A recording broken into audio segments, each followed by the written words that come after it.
사랑하는 여러분, 오늘 누가복음 17장을 펴기 전에 우리가 지금 누가복음 전체에서 어디쯤 와 있는지를 잠시 짚어보겠습니다. 지난 9장에서 예수님은 예루살렘을 향하여, 즉 십자가를 향하여 가시기로 굳게 결심하세요.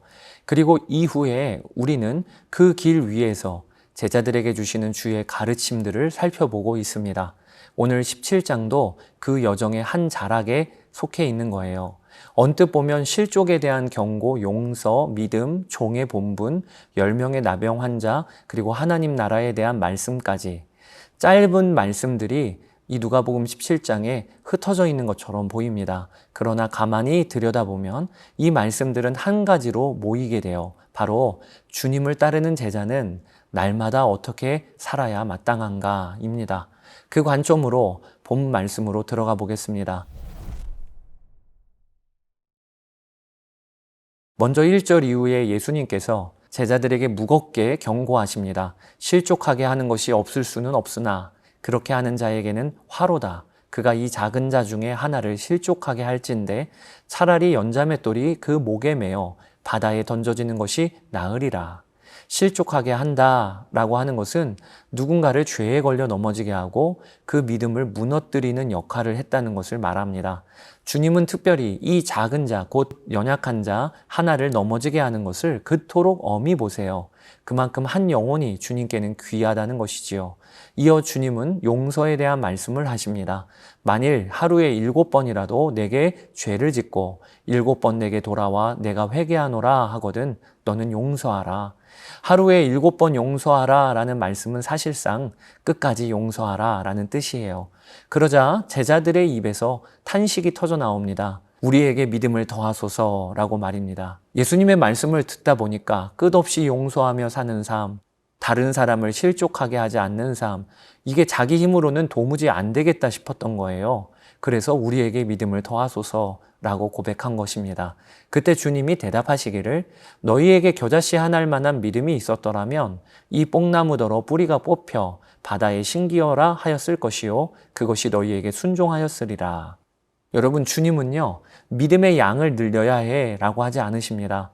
대신에 겨자씨 하나, 그 작은 믿음이라도 있으면 능치 못할 일이 없다고 하세요. 그러니까 믿음은요 크기가 중요한 게 아니라 누구를 향하고 있느냐가 중요한 것입니다. 작은 믿음이라도 그것으로 능력의 주님을 붙들고 있으면 일을 이루시는 분은 우리가 아니고 주님이심을 기억합시다. 이어 예수님은 종의 비유를 드십니다. 한 종이 밭을 갈거나 양을 치다가 돌아왔는데 주인이 어서 와 앉아 먹으라 하지 않고 오히려 내 먹을 것을 준비하고 시중 들라라고 한다는 거예요. 여러분, 이것은 그 시대의 주인의 당연한 태도였어요. 그러면서 주님은 말씀하십니다. 이와 같이 너희도 명령받은 것을 다 행한 후에 이르기를 우리는 무익한 종이라 우리가 하여야 할 일을 한 것뿐이니라 할지니라.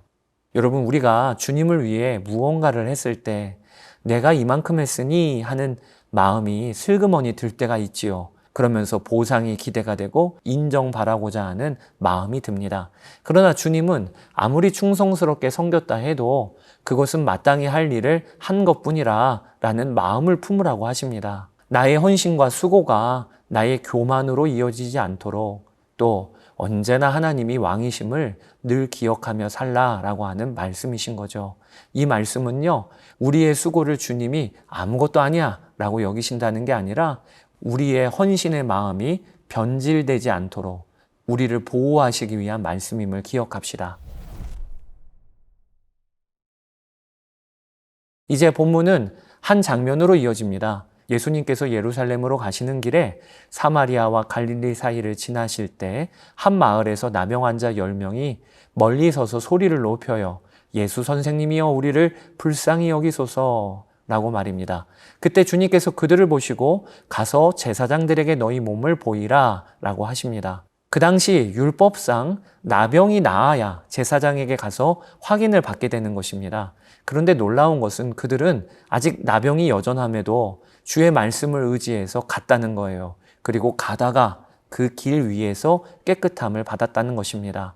아직 몸이 나은 것도 아닌데 그저 주의 말씀에 반응하여 발걸음을 옮길 때 그 믿음으로 인하여 고침이 일어난 거지요.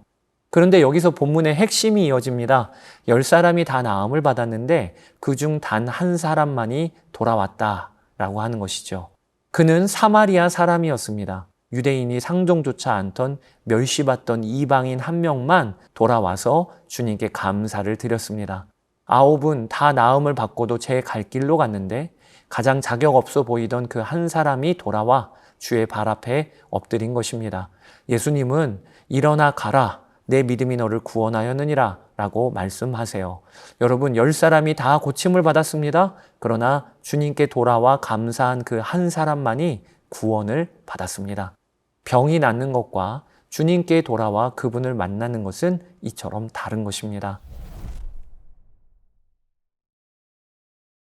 본문 마지막은 바리새인들의 질문으로 이어져요. 하나님의 나라가 어느 때에 임하느냐라고 묻자 주님께서 답하시기를 하나님의 나라는 볼 수 있게 임하는 것이 아니요 하나님의 나라는 너희 안에 있느니라 라고 하십니다. 사람들은 하나님 나라를 눈에 보이는 거창한 사건으로 혹은 정치적인 승리나 화려한 표적으로 기대를 했습니다. 그러나 주님은 그 나라가 이미 너희 가운데 와 있다고 말씀하세요. 그 나라의 왕이신 예수님께서 그들 한복판에 서 계시기 때문입니다. 이어 주님은 제자들에게 인자가 다시 오실 날에 대한 말씀을 하십니다. 그날은 노아의 때처럼 또 롯의 때처럼 사람들이 먹고 마시고 사고 팔며 일상에 파묻혀 있을 것이다. 그때 갑자기 주님이 임할 것이다 라고 하십니다. 그러면서 한 가지를 경고하세요. 롯의 철을 너희가 기억하라 라고 말입니다. 소돔을 떠나면서도 뒤돌아보다가 소금 기둥이 된 롯의 처처럼 주님을 따른다고 하면서도 여전히 마음이 세상에 매여 있는 것을 경계하라 라고 하시는 것입니다. 사랑하는 여러분, 오늘 누가복음 17장을 통해 우리가 붙잡을 두 가지 요점이 첫째는 겨자씨만한 믿음도 충분하니 그 믿음으로 주님만 붙들고 따라갑시다. 제자들은 끝없이 용서하며 살라라는 요구 앞에서 우리는 못하니까 믿음을 더하소서라고 탄식을 했습니다. 여러분, 이 마음이 우리도 그런 마음이죠. 용서해야 하는데 안 되고 사랑해야 하는데 마음이 따라주지 않고 순종해야 하는데 자꾸 주저앉을 때가 많습니다. 그래서 내 믿음이 너무 작다라고 낙심하기도 해요. 그러나 주님은 우리에게 믿음의 크기를 늘리라 라고 하지 않으십니다. 겨자씨 한 알만한 믿음이라도 그것으로 능력의 주님을 붙들고 살라 라고 하세요.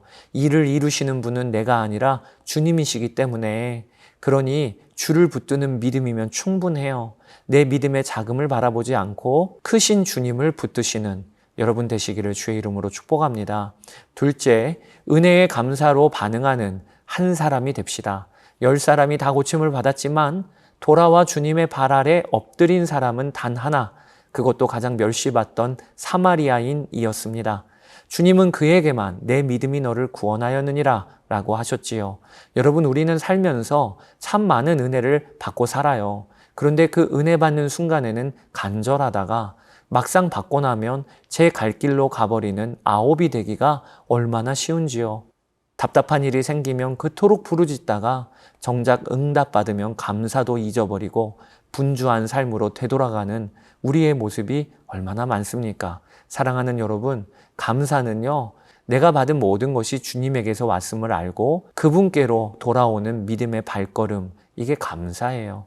병고침은 9도 받았으나 구원은 돌아와 감사로 반응한 한 사람의 것이었음을 잊지 맙시다. 오늘 하루도 받은 은혜를 세워보며 감사로 주께 엎드리는 여러분 되시기를 축복합니다. 이제 누가복음 17장을 함께 읽으시겠습니다. 제17장. 예수께서 제자들에게 이르시되 실족하게 하는 것이 없을 수는 없으나 그렇게 하게 하는 자에게는 화로다. 그가 이 작은 자 중에 하나를 실족하게 할진대 차라리 연자 맷돌이 그 목에 매어 바다에 던져지는 것이 나으리라. 너희는 스스로 조심하라. 만일 네 형제가 죄를 범하거든 경고하고 회개하거든 용서하라. 만일 하루에 7번이라도 네게 죄를 짓고 7번 네게 돌아와 내가 회개하노라 하거든 너는 용서하라. 사도들이 주께 여짜오되 우리에게 믿음을 더하소서. 너희에게 겨자씨 한 알만한 믿음이 있었더라면 이 뽕나무더러 뿌리가 뽑혀 바다에 심기어라 하였을 것이요 그것이 너희에게 순종하였으리라. 너희 중 누구에게 밭을 갈거나 양을 치거나 하는 종이 있어 밭에서 돌아오면 그더러 곧 와 앉아서 먹으라 말할 자가 있느냐? 도리어 그더러 내 먹을 것을 준비하고 띠를 띠고 내가 먹고 마시는 동안에 수종 들고 너는 그 후에 먹고 마시라 하지 않겠느냐? 명한 대로 하였다고 종에게 감사하겠느냐? 이와 같이 너희도 명령받은 것을 다 행한 후에 이르기를 우리는 무익한 종이라 우리가 하여야 할 일을 한 것뿐이라 할지니라.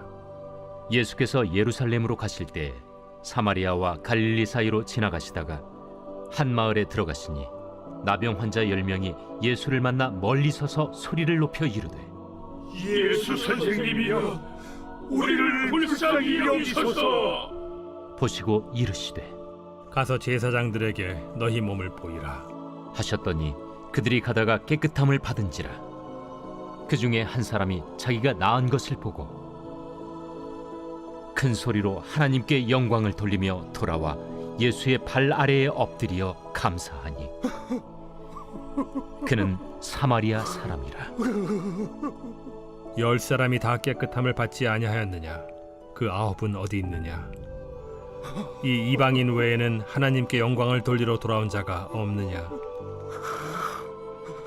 일어나 가라. 내 믿음이 너를 구원하였느니라.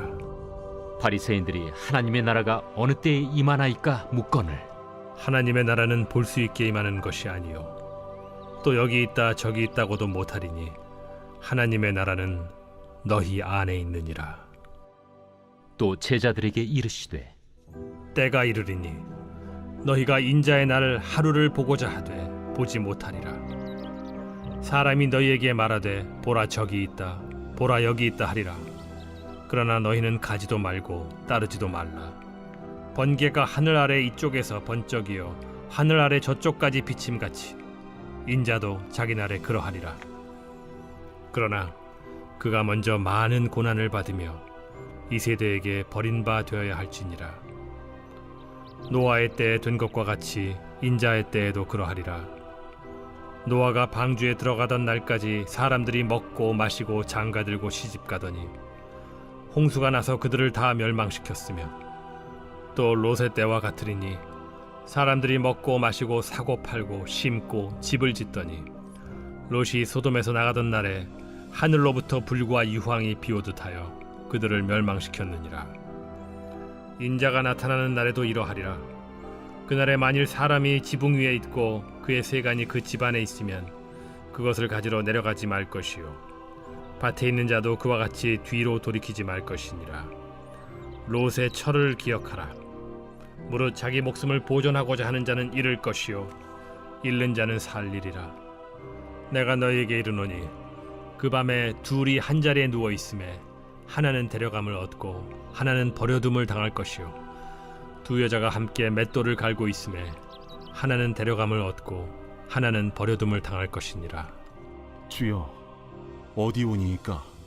주검이 있는 곳에는 독수리가 모이느니라.